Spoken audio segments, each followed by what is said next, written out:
Muito bom dia para você, são 7 horas e 5 minutos, 7 e 5. Vamos até as 8 horas da manhã com as principais informações desta sexta-feira, hoje 22 de novembro de 2024. Até as 8 horas da manhã com as principais informações, muita chuva em Santa Catarina. Comigo na bancada, Sidney Pino Gomes, sexta-feira. Bom dia, Sidney. Bom dia, João. Bom dia a todos que nos ouvem pelo Jornal da Mix. Vamos com as manchetes do dia. As principais manchetes desta sexta-feira, começando com o Sidney Pino Gomes. Vamos lá então, João. Vamos falar hoje sobre julgamento. O TSE caça a candidatura de prefeito e vice eleitos em Botuverá. Vamos falar um pouquinho também sobre toda essa investigação envolvendo aí o ex-presidente Bolsonaro, militares do Exército, referente aí a esse possível planejamento de golpe. Vou falar hoje sobre 3 pessoas que foram presas em fazenda que pagava empregados com drogas em Santa Catarina.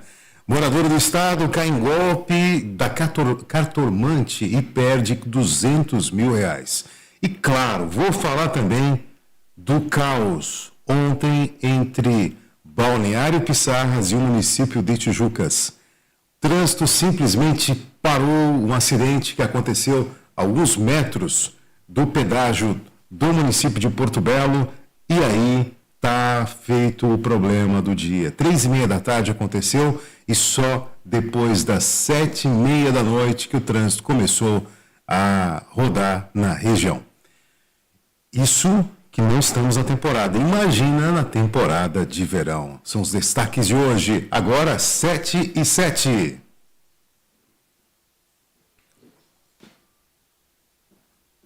Leandro Puchalski, bom dia! Conta pra gente como é que fica o tempo e a temperatura nessa sexta-feira. Bom dia, Leandro. Bom dia, João Vitor. Bom dia aos nossos ouvintes aqui da Mix. Sexta-feira é um dia de tempo instável predominando, ainda pelo mesmo motivo. Ventos do quadrante leste que predominam, trazendo toda a umidade do mar pela presença lá daquele centro de alta pressão que está sobre o oceano. Eu já comentei com vocês, então não muda muito. Um dia de novo com o céu encoberto aqui no vale e com previsão de chuva em determinados momentos do dia, temperaturas amenas, 20, 22 graus a máxima da tarde, não muito mais do que isso. O sábado segue mais ou menos igual. Por que eu digo mais ou menos? Porque ainda vamos ter predomínio das nuvens, ainda há previsão de chuva, ainda vamos ter temperaturas amenas parecidas com as de hoje. O que muda é que um ou outro momento do sábado começa a se ensaiar períodos maiores de melhoria, especialmente ao final do dia, porque isso vai começar a acontecer aqui para nós, de todas as áreas do vale, no domingo. Não que o domingo não possa ter chuva, até pode, mas já bem mais pontual, bem mais passageira. Boa parte do domingo já começa a ter aberturas de sol, o tempo começa a ficar mais seco com a diminuição dessa umidade do mar, e aí as temperaturas lá na tarde do domingo chegam até a casa de uns 25 graus para vocês terem ideia. Grande abraço a todos, bom fim de semana, informações do tempo da Puchalski Meteorologia.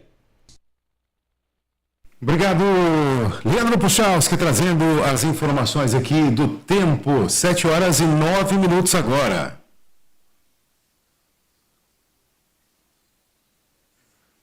Vamos falar do trânsito aqui em nossa região, trânsito que foi caótico ontem e hoje não é diferente não. Problemas no trânsito entre Tijucas até Balneário Pissarras em ambos os sentidos. Vamos começar pelo litoral norte de Santa Catarina, trânsito nesse momento em Balneário Pissarras, sentido norte e sul da rodovia BR-101, muito trânsito. Temos indicativos aí nos aplicativos de mobilidade de obras acontecendo entre Penha e Navegantes. Com isso, trânsito complicado nesta manhã até o município de Navegantes, até Ponte de Navegantes. Depois de Navegantes, o trânsito dá uma aliviada, porém, depois da ponte, já começa através desde o quilômetro 114 até Balneário Camboriú, o trânsito complicado em ambos os sentidos. Para você ter uma ideia, entre a rodovia Jorge Lacerda e a rodovia Antônio Raio, ambos os sentidos, tudo parado, travado nesta região entre o bairro Cordeiros e o bairro Cidade Nova e Canhanduba nesse momento.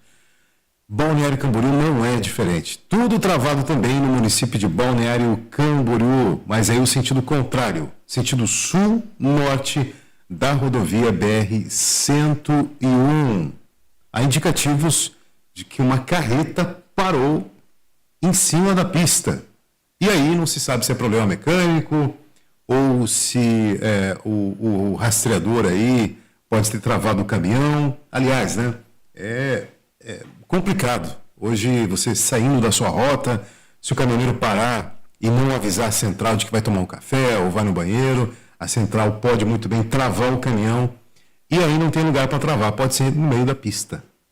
E agora a Artéries vai ter que tirar esse caminhão aí da pista da BR-101. O trânsito se estende desde o quilômetro 147, já no município de Itapema, até o município de Itajaí e passando até o município de Navegantes nesse momento. Amigo condutor que está planejando fazer uma viagem rápida, você não vai conseguir.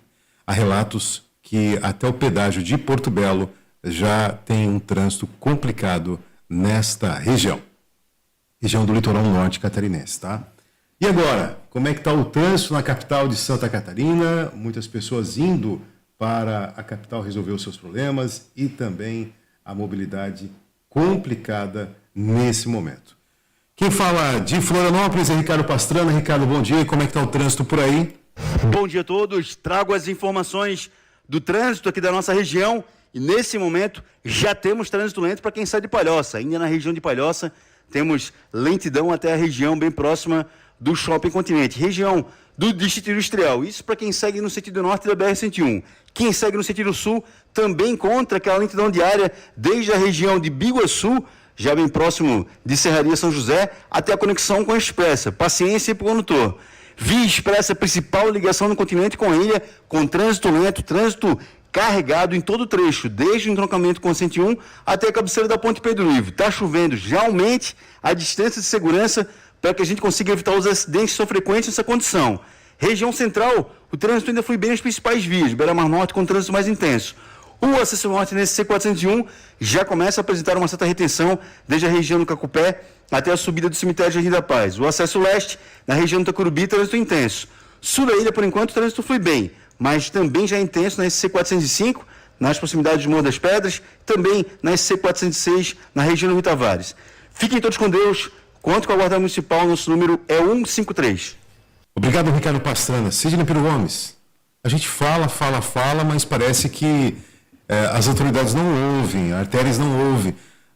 A cada dia que passa, vai piorando o trânsito em Santa Catarina. Agora, desde Balneário Pissarras até quase depois de Florianópolis, trânsito intenso. E o que fazer, Sidney? Exatamente. E nós vimos acompanhando nos últimos dias, aí, nas últimas semanas, essa movimentação dos nossos representantes, seja no Executivo e no Legislativo, para criar alternativas à BR-101. O que a gente espera é que isso seja feito de forma muito célere, porque esse problema ele está se agravando dia a dia. A gente não tem que pedir para que seja feito assim para amanhã. Mas, Sidney, uma coisa é certa, o planejamento está errado. Daqui 7 anos vai sair esse Via-Mar, uma rodovia que daqui 7 anos o problema vai estar enorme, já vai estar precisando de uma outra rodovia. Se hoje a gente já está com essa complicação diária entre as principais cidades aqui do litoral, imagina daqui 7 anos. Exatamente. 7 horas e 14 minutos, é o estado que mais cresce, é o estado que tem menos desemprego no Brasil, muita gente vindo para cá. Além disso, do desenvolvimento normal do estado, ainda tem as belezas naturais que atraem os turistas. Com a palavra, as autoridades. 7 horas e 15 minutos, 7h15. Daqui a pouco vai chegar um momento em que para um governante assumir uma prefeitura ou então assumir aí o governo do estado, a economia já não vai ser mais interessante. No caso, insegurança que temos seria a mobilidade urbana. 7h15.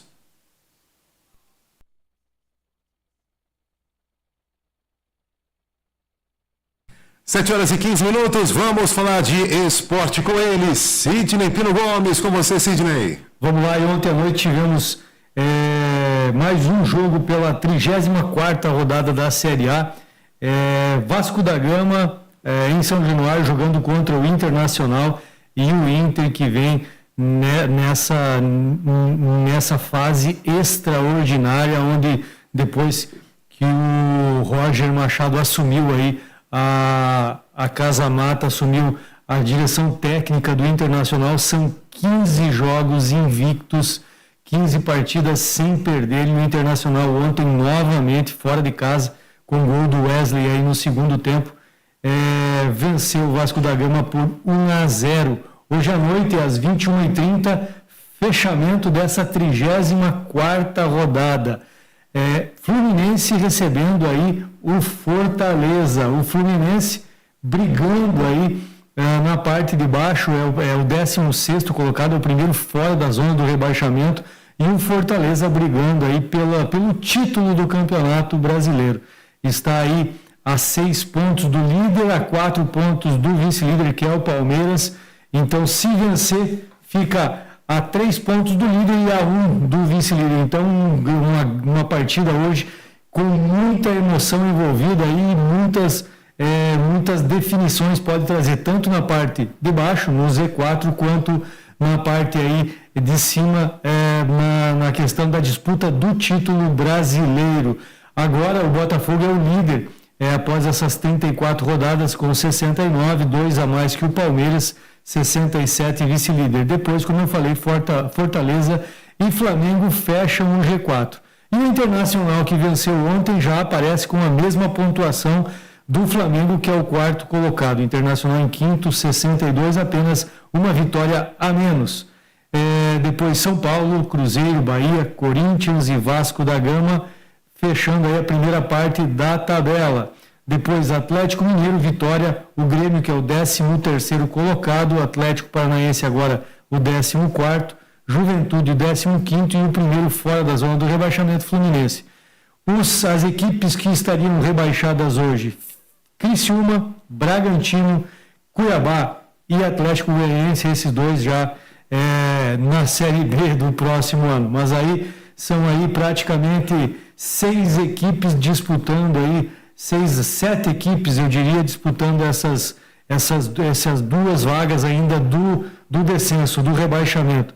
O Vitória com 41 pontos em 12º colocado, até aí o Criciúma, que é o primeiro dentro da zona do rebaixamento, que tem 37 pontos, apenas 4 pontos separam todas essas equipes: Vitória, Grêmio, Atlético Paranaense, Juventude, Fluminense, Criciúma e Bragantino.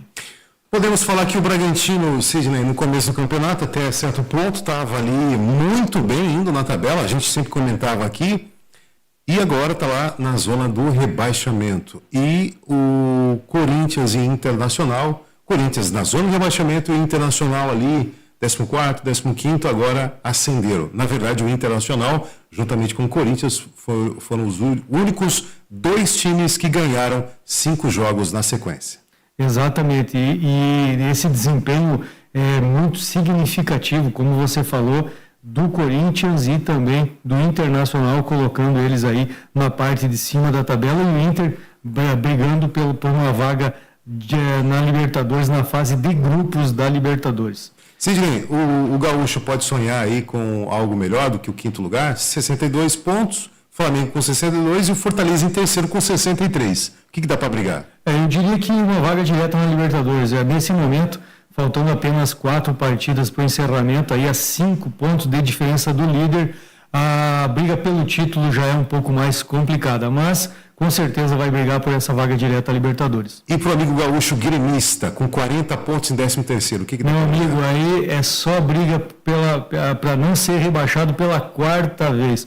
O Grêmio, os prognósticos aí, os números mostram que precisa nessas 4 partidas pelo menos uma vitória e um empate para que escape aí do rebaixamento. 2 partidas em casa, 2 fora. Contudo, o Grêmio que não vem jogando absolutamente nada, o Renato não consegue sequer ter uma equipe definida para sair jogando, uma equipe abatida, sem brilho, sem sangue, muito diferente desse Grêmio histórico que a gente conhece, e vai brigar muito para não cair novamente para a Série B. 7h20, Sidney. Como eu falei, Série B. E Série B tem aí a 38ª rodada começando hoje com 3 partidas. 3 partidas aí que não trazem mais mudança nenhuma no que diz respeito à Série A, a subida para a Série A, e tampouco ao rebaixamento. Já temos aí os 4 definidos que jogarão a Série C do ano que vem. Hoje, às 19 horas, Curitiba e Botafogo de São Paulo. Às 20, Avaí recebe a Ponte Preta. E o Ituano, às 21h30, joga em casa contra o Amazonas. E depois, todas as outras partidas serão realizadas no domingo. E aí, a única briga que ainda resta é pela classificação aí, pela subida à Série A do Campeonato Brasileiro. 4 equipes disputam aí 3 vagas, sendo que o Santos, já campeão, é garantido na Série A do ano que vem. Mirassol, Novo Horizontino, 64 pontos. Ceará e Sport Recife, 63. Essas 4 equipes aí, 3 delas estarão na Série A do ano que vem, após essa última rodada desse fim de semana. Sidney, falando em fim de semana, Las Vegas, já começou aí o GP de Las Vegas nesta madrugada, ontem 11h30 da noite e 2h50 da manhã tivemos o treino 1 e o treino livre 2. Teremos também hoje o treino livre. E o mais impressionante do GP de Las Vegas é que Lewis Hamilton pensou, depois da etapa aqui do Brasil de Interlagos, em não fazer essas últimas 2 corridas. Desempenho fraco da Mercedes, e ele pensou, já que não estarei na Mercedes ano que vem, estarei na Ferrari, vou deixar que Andrea Kimi Antonelli, que vai substituí-lo, porque ele vai para a Ferrari, poderia pilotar essas últimas 2 etapas para ir pegando a mão do carro e já no ano que vem estar melhor. Mas o improvável aconteceu nessa madrugada. O heptacampeão apresentou aí, ele e o Russell, um dos primeiros aí dos treinos livres lá em Las Vegas. De uma hora para outra, Lewis Hamilton e também o Russell da Mercedes foram aí os melhores e mais rápidos nos treinos livres. GP de Las Vegas pode trazer aí a decisão do campeonato, em que Max Verstappen leva mais um título a ver aí no GP, que será transmitido na madrugada de sábado para domingo. Sidney. Exatamente, Max Verstappen aí podendo já ser tetracampeão da Fórmula 1 no GP de Las Vegas, e muita emoção com certeza nessa prova da Fórmula 1 desse fim de semana, onde não precisa nem vencer a corrida, né, João? Dependendo dos resultados do Norris também, já pode ser tetracampeão da Fórmula 1. Que uma notícia boa! O garoto brasileiro Gabriel Bortoleto, mais uma vez, a gente vale ressaltar, depois de 7 anos teremos um brasileiro de volta na Fórmula 1. Ele vai pilotar o carro da Sauber, que ainda vai se chamar Sauber, mas a partir de 2026 vai se chamar apenas Audi, uma grande montadora, uma das maiores do mundo, assumindo a Sauber e contratando o brasileiro Gabriel Bortoleto. Sidney. Essa grande expectativa para o próximo ano, a volta de um piloto brasileiro às etapas de Fórmula 1. Isso trará aí ainda mais a paixão do brasileiro de volta à Fórmula 1. 7h25. De esportes, era isso, João.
melhor mix do Brasil.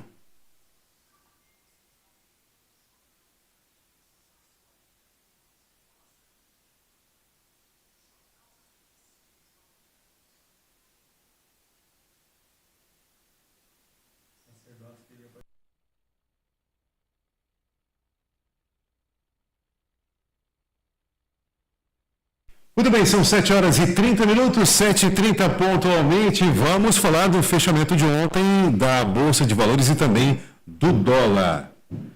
O dólar fechou na sessão de ontem em alta de 0,75%, R$ 5,81. O dólar não tem jeito de cair. Pelo que eu estou vendo aqui, até o final do ano só vai piorar. E o Ibovespa caiu 1%. Ouça que interessante, dólar subindo 0,75 e a bolsa caindo 0,99. É o pior dos cenários que podemos ter. A bolsa fechou em 126.922 pontos. E a gasolina na tua cidade? Qual é o valor da gasolina na tua cidade?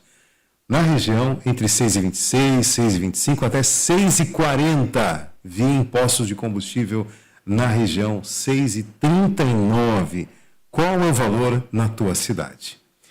O anúncio do pacote de gastos pode ser feito na segunda-feira. Na verdade, assim, a gente fala o que está escrito. A gente fala o que o governo responde sobre as perguntas dos jornalistas. E a gente sempre fala, olha, pode ser tal dia o novo pacote de ajustes de gastos do governo. Mais uma vez eu vou falar. O ministro da Fazenda, Fernando Haddad, disse ontem que o anúncio do pacote de corte de gastos do governo deve ser feito segunda ou até na terça-feira da semana que vem. Segundo o ministro, faltam alguns ajustes com o presidente da República que serão acertados em uma reunião na segunda, às 10 horas da manhã, no Palácio do Planalto. E com os gastos, o dólar vai subindo, a bolsa caindo e os juros também aumentando e a inflação disparando. São 7 horas e 32 minutos, Sidney. Cada dia que se protela esse anúncio desses cortes é mais um desespero para o setor financeiro, para a bolsa, para o dólar, para o euro. E aí, como você falou, o ministro Haddad falou que talvez segunda, talvez terça, e aí novamente se protela e fica todo o mercado na expectativa desses anúncios. E com isso, o que está subindo, Sidney, além do dólar, é a arrecadação federal, que atingiu o recorde de 247 bilhões e 900 milhões de reais em outubro, maior da série histórica. Eu estou falando de outubro, Sidney. 247 bilhões e 900 milhões de reais. No acumulado, não é do ano todo, de janeiro até agora, outubro, a arrecadação federal somou 2 trilhões e 200 bilhões de reais de impostos arrecadados pelo governo federal.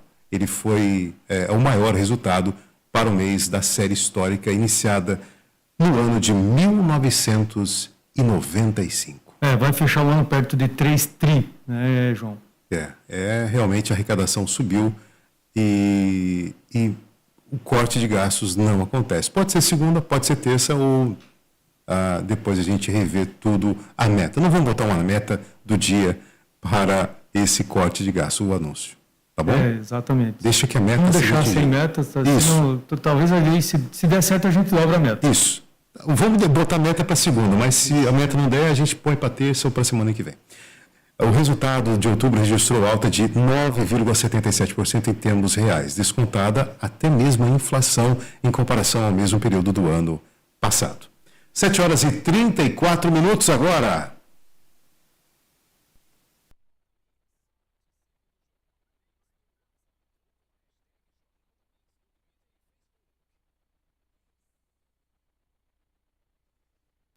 Sete horas e 7h35 agora, virou o relógio aqui e vamos falar com o Roberto Azevedo. Roberto, bom dia para você, Roberto Azevedo. Bom dia, João Vitor. Bom dia, Sidney Pino Gomes. Bom dia a você que nos acompanha pela Mix e nos dá a honra da sua audiência.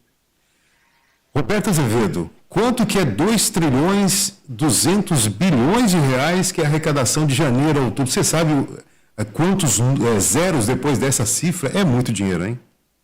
É muito dinheiro, né? E eu vou te contar o seguinte, a gente está vivendo aqui em Santa Catarina, em Florianópolis, a reunião do COSUD, tá? O COSUD, que nada mais é do que o consórcio de integração Sul e Sudeste, que reúne os 7 governadores da região. E o tema retorno financeiro da arrecadação de impostos é o que mais se fala nesse encontro. Aliás, o discurso dos 7 governadores é único, é totalmente voltado para isso, faz um coro em cima dessa situação. Pois bem, com exceção do governador de São Paulo, Tarcísio de Freitas, do Republicano, que teve um pequeno contratempo e não conseguiu chegar à reunião nesta quinta-feira, na abertura oficial, foi representado pelo secretário-chefe de governo, Caio Paes de Andrade, e também o vice-governador do Rio Grande do Sul, Gabriel Souza, que substitui ao titular Eduardo Leite, que está em viagem oficial ao Japão, à Ásia. O encontro é recheado de um discurso único. O discurso de que os estados e municípios devem receber maior quantia de retorno do governo federal em cima desses impostos aí, desses 200 bilhões superavitários aí, nos últimos 12 meses de arrecadação, que são maiores que o índice histórico. Mas aí tem uma questão.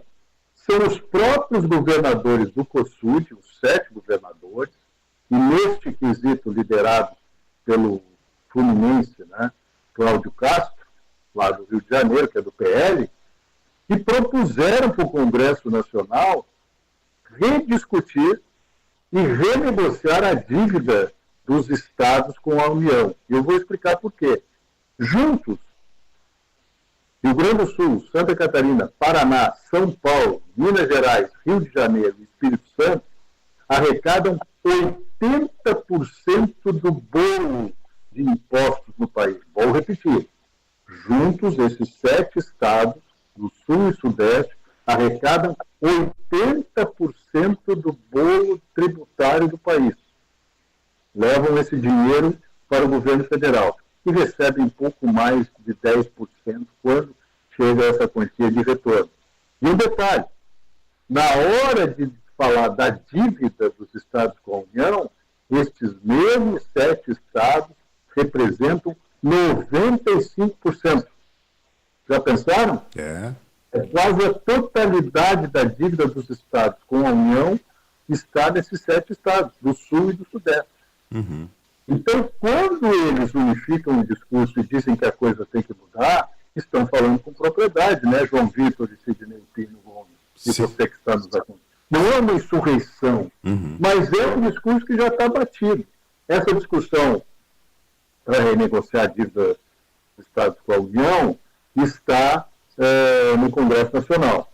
E ontem, o Cláudio Castro, que está muito ressentido, porque por uma questão protocolar, ele foi solenemente ignorado no G20, no encontro do G20 no Rio de Janeiro, o prefeito Eduardo Paes, que era o Cicerone, né, o anfitrião, foi levado ao encontro, mas ele, governador do estado, foi ignorado, e diz que isso por razões políticas partidárias, porque ele é do PL, um partido que faz oposição ao governo Lula. Ele diz o seguinte: nós temos que nos unir e resolver essa questão, porque o Rio de Janeiro arrecada mais de 200 bilhões por ano em impostos. Santa Catarina, mais de 75 bilhões. E não dá para continuar assim, porque no final das contas, estoura no município e no estado a obrigação de pagar 15%, 12% para a saúde, 25% para a educação, e a coisa nunca fica nesses patamares. Sempre se gasta mais. Então entenderam a matemática ilógica dessa questão governamental. É isso também que está em debate aqui. Todos os assuntos que eles estão tratando. Desastres climáticos, uma estratégia para os 7 estados agirem juntos. A renegociação da dívida dos estados com a União. A questão também da PEC da segurança. Os governadores temem que a prerrogativa, por exemplo, da polícia militar de fazer o policiamento ostensivo nas ruas seja multada, porque se admite que a Polícia Rodoviária Federal e a Polícia Federal façam esta fiscalização ostensiva nas ruas, por a PEC que está em discussão no Congresso Nacional. Ou seja, tem muita coisa para negociar nesse quesito. Mas uma coisa os governadores sabem, quem vai pagar a conta disso são os estados e municípios e não a União. Roberto, a pergunta que fica é, esses estados que detêm aí 80% da arrecadação do bolo que envia para o governo federal têm força política para ser ouvidas as suas reclamações? Por que da pergunta? Porque a imprensa aqui da região está falando, nós estamos falando, mas a grande imprensa se fala pouco ou quase nada sobre esse consórcio aí. Mas é que agora que ele está tomando força. Ontem o secretário Edgar Sui, que é o secretário estadual de Planejamento de Santa Catarina, e uma das pessoas que está à frente na organização do evento, aliás, muito bem organizado, corre aqui no Costão de Santinho, Florianópolis, é de que agora o COSUD ganhou, inclusive, legitimidade jurídica. Ele está respaldado juridicamente, agora ele existe. A partir desse encontro aqui em Florianópolis, ele existe legalmente, tem verba, tem Constituição, foi reconhecido por todas as Assembleias Legislativas desse Estado e tem força sim. Tem força sim, João Vitor. Que bom. Porque partiu deste COSUD a ideia do Congresso Nacional renegociar as dívidas com a União. Sidney Pelo Gomes. Exatamente. E, Roberto, outro assunto, o prefeito eleito de Rio do Sul acelera a reforma do secretariado de Jorginho Melo. Essa aí é para contar para os netos e eles não vão acreditar. O governador Jorginho Melo, não é de hoje que a gente tem falado aqui, desenha uma reforma no secretariado dele. Tanto para abrigar o MDB, que ficará com a pasta da agricultura, no caso o Antídio Lunelli. Ontem, entre os jornalistas e presentes lá no Quanto COSUD, chamava muita atenção o maltratamento que o governo do Estado, principalmente o governador, tem dado a um homem importantíssimo para o agronegócio, para a história do desenvolvimento da engenharia agrônoma no Estado, que é Valdir Colasso, ex-deputado federal, que está sendo rifado aí desde o primeiro dia que entrou no governo e agora vai ser substituído pelo MDBista Antídio Lunelli. O Valdir Colasso hoje está no PL, no Partido Liberal, já foi o MDB. Não é a única troca que o Jorginho pode ter. Vai ter outras trocas cirúrgicas, até porque ele também tem que abrigar o deputado Carlos Chiodini, deputado federal, presidente estadual do MDB, primeiro vice-presidente nacional do partido, e ele, Carlos Chiodini, autodenominado Chiodini, ele não sabe ainda para que porta vai. Mas ontem, o prefeito Moacir Arizoli Pereira, anteontem, mas ontem que foi tornado público, simplesmente anunciou o nome de Maria Helena Zimmermann, a atual secretária estadual de Assistência Social, Mulher e Família, como secretária de Assistência Social de Rio do Sul. Ou seja, ele acelerou a reforma do secretariado de Jorginho Melo, porque ela, a Maria Helena Zimmermann, a conhecida Kika, não vai mais fazer parte do governo estadual, vai fazer parte do governo municipal de Rio do Sul. Isso aí que eu chamo de fogo amigo, hein? E o mais interessante, eu entrei em contato logo depois do comentário aqui na Mix com o governo, com os assessores do governador Jorginho Melo, e o assunto não era de conhecimento público. Muitos deles não sabiam que Maria Helena Zimmermann, a Kika, secretária estadual de Assistência Social, Mulher e Família, iria deixar o governo do Estado. Mas vai. Inclusive já posou com foto ao lado do prefeito eleito de Rio do Sul, o Manuel Arizoli Pereira, que é do PL, e também do vice-prefeito eleito, que é o Garibaldi Airoso, do MDB. Garibaldi Airoso, que foi prefeito da cidade já, e era o chefe da então secretária da Educação, Maria Helena Zimmermann, a Kika. Vejam como esse mundo dá voltas, né, gente? Dá voltas e fica no mesmo lugar.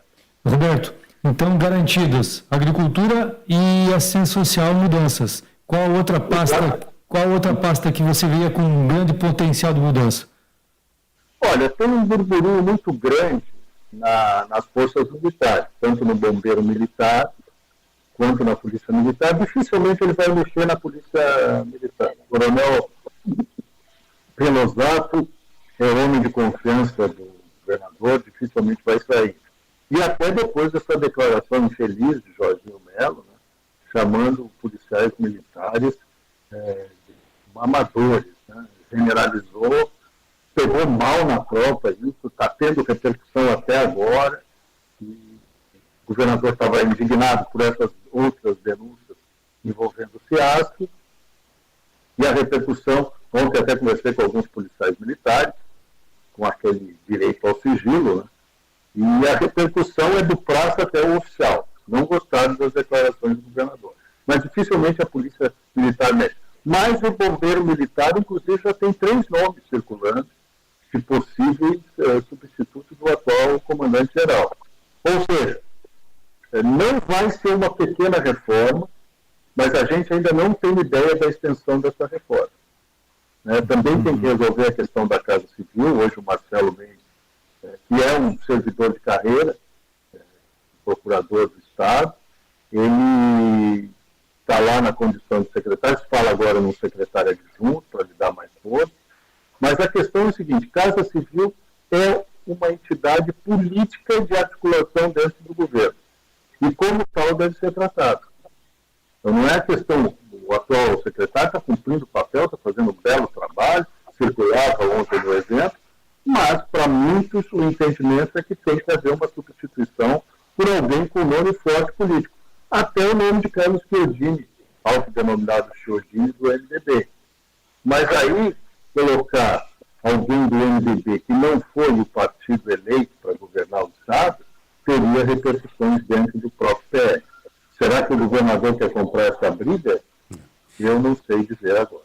Roberto, Isso, meu amigo. Opa. eu não vou passar o final de semana sem a gente abordar esse tema. Nem que seja os 2 minutinhos você falar para nós sobre a repercussão nacional aí da Polícia Federal, com o ex-presidente Jair Bolsonaro e também Cid Gomes falando, ou melhor, implicando aí Braga Neto junto dessa conversa toda. O que nós temos, Mauro Cid, o que nós temos de concreto de tudo isso que está sendo falado? Olha, primeiro que era esperado. Esse inquérito aí é o inquérito original, trata dos eventos de 8 de janeiro de 2023. 36 pessoas foram indiciadas, a maior parte delas, 21 delas militares, da reserva e da ativa, maior parte do Exército Brasileiro, mas tem gente da Marinha também, um ex-comandante da Marinha, que teria sido a pessoa que disse a Bolsonaro que podia contar com ele para qualquer ação que fosse para manter o governo anterior no cargo, e é um indiciamento policial. Ainda vai ser enviado ao Judiciário, que vai repassar à Procuradoria-Geral da República, ao Ministério Público Federal, e aí sim pode ser oferecida a denúncia ou não. Nós não podemos colocar os bois na frente da carroça, porque não é bem assim. Ainda tem um longo caminho para percorrer, mas como a gente tem visto que esses ritos têm sido quase sumários, super rápidos, o único questionamento que eu faço é o seguinte: se você indicia alguém, ele vai ter um amplo direito de defesa caso vire réu lá na frente. Ninguém é réu ainda. Segundo, era guardada uma direção forte em cima do ex-presidente Jair Bolsonaro do PL. Não há dúvidas disso, que esse indiciamento ele repercutiu em 0 pessoas. Sim. Todo mundo sabia que esse inquérito ia resultar nisso. Talvez a gente não tivesse ideia da dimensão, mas iria. Segundo, a partir daí, eu imagino que está claro a suspeição do ministro Alexandre de Moraes. Ele não pode ser parte integrante acusador e julgador. Acho que em algum momento tem que haver esse debate, porque virou quase que uma questão pessoal. E ele tem um princípio dentro do serviço público da impessoalidade, e o magistrado pode alegar suspensão. Então, não tem nada a ver com esses outros acontecimentos recentes, envolvendo 4 militares, um general da reserva e 3 tenentes-coronéis, na tentativa de um suposto golpe de Estado, mas também tem a ver. E aí volta de novo Alexandre de Moraes ao centro da discussão. Mas acredito que, por pior que possa parecer, e isso está fomentando comentários mil nas redes sociais, pessoas ligadas ao ex-presidente Jair Bolsonaro dizendo que isso sim que é um golpe, tentar mantelar a direita. Eu não iria tão longe assim, porque este indiciamento é esperado. Não creio que exista alguém que não imaginasse que esse indiciamento ocorreria. Agora, além do amplo direito de defesa, essas pessoas ainda vão ter que passar por esse rito judicial. O judiciário mandando esse inquérito para o Ministério Público, para a Procuradoria-Geral da República, e ali se decidindo se eles vão ser denunciados ou não, para depois o judiciário dizer que eles serão réus ou não. Ou seja, é aquela história de manter uma mistura do ato político com o ato jurídico, para manter o adversário na alça de mira. Isso daqui também não soma nada para o governo de Luiz Inácio Lula da Silva, que tem que resolver problemas diários, cotidianos, para usar o termo correto, e ainda diminuir o gasto público. Essa é a missão dele. E o restante deixa o rito continuar. Agora, eu não imaginava outro resultado desse inquérito da Polícia Federal, e acredito também que os envolvidos não esperavam algo diferente. Então, agora vão ser produzidas 36 narrativas diferentes, né? Porque alguns que vão defender, outros que vão acusar, mas o mais importante é que prevaleça o senso de justiça.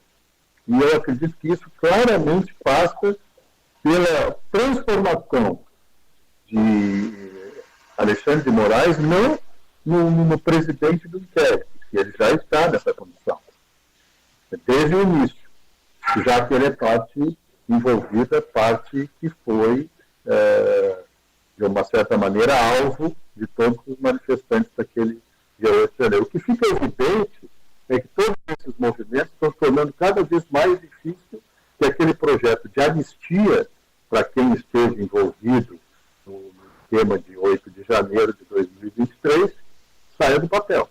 Está ficando difícil. Dito isso, minha gente, um grande fim de semana a todos e até segunda-feira. Até segunda-feira, Roberto Azevedo com seus comentários ao vivo, faltando 7 minutos para as 8 horas da manhã.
o melhor mix do Brasil.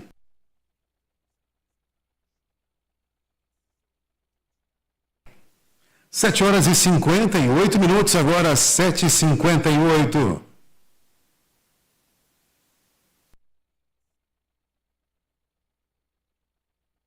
Sidney Pedro Gomes. E como trouxemos a manchete no início do programa, a TSE indefere candidatura do prefeito eleito de Botuverá. Mais um. O ministro Floriano de Azevedo Marques, do Tribunal Superior Eleitoral, TSE, indeferiu o registro de candidatura do prefeito eleito de Botuverá, Vitor José Weikolski, e o seu vice. A decisão foi publicada ontem, aponta aí irregularidades no processo de registro da chapa. O prefeito Vitor José, que havia sido eleito aí com 2.339 votos, que representavam aí 56,8% dos votos válidos. No entanto, aí, segundo a decisão, a coligação Renovação é Hora de Mudança, PP-PSD, descumpriu prazos legais cruciais do processo eleitoral. Aí, o que diz respeito à convenção partidária e aí depois onde os registros também apresentados à Justiça Eleitoral. Então, isso ainda cabe recurso, mas cabe recurso junto ao STF, ao Supremo Tribunal Federal. Então, aguardemos aí se essa chapa irá fazer aí esse recurso ao STF ou não. 7 horas e 59 minutos, agradecendo sempre aos nossos patrocinadores. Isso mesmo, João. Vamos falar aí dos nossos parceiros do Jornal da Mix. Vamos com Unimed, saúde, segurança, produtividade e colaboradores felizes. Tudo isso você encontra em um só lugar. Unimed e planos de saúde Unimed é na Acelera Saúde Tijucas. Entre em contato com a Unimed Acelera Saúde e saiba mais pelo WhatsApp 48991445540 ou agende um horário que enviamos um consultor até sua empresa. Planos de saúde Unimed é na Acelera Saúde Tijucas. A saúde do seu negócio começa aqui. Balneário Shopping.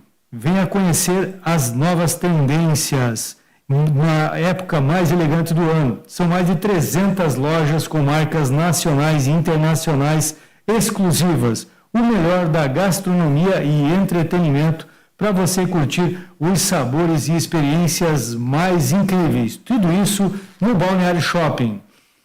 Sicoob, além de contar com as melhores soluções financeiras e aquele super atendimento, você concorre a mais de R$140 mil na promoção Mais Prêmios. Serão 80 sorteios durante o ano e ao final da promoção 3 super prêmios. Uma bis, uma moto e um Renault Kwid 0 km. Quanto mais você utilizar os produtos e serviços do Sicoob, mais chances tem de ganhar. Essa promoção é válida até dia 30 de novembro desse mês. Dúvidas e informações, cicobi.com.br/mais prêmios. Sicoob, mais que uma escolha financeira. E também o Véu. Se liga na Black Friday, o Véu Chevrolet. São descontos de verdade para carros de verdade. Garantia linha Onix com descontos de até R$11 mil. Tracker com 22 mil de desconto e Equinox com até R$35 mil e ainda taxa zero em até 30 vezes. E tem mais, compre e concorra à promoção Chevrolet 99 e contando são 99 dias de prêmios. Quer fechar o melhor negócio? Vem para Black Friday o Véu Chevrolet. O Véu, a alegria de ser Chevrolet em Tijucas e Brusque. Sidney Pedro Gomes, bom final de semana. Bom fim de semana a todos e até segunda. Até segunda-feira.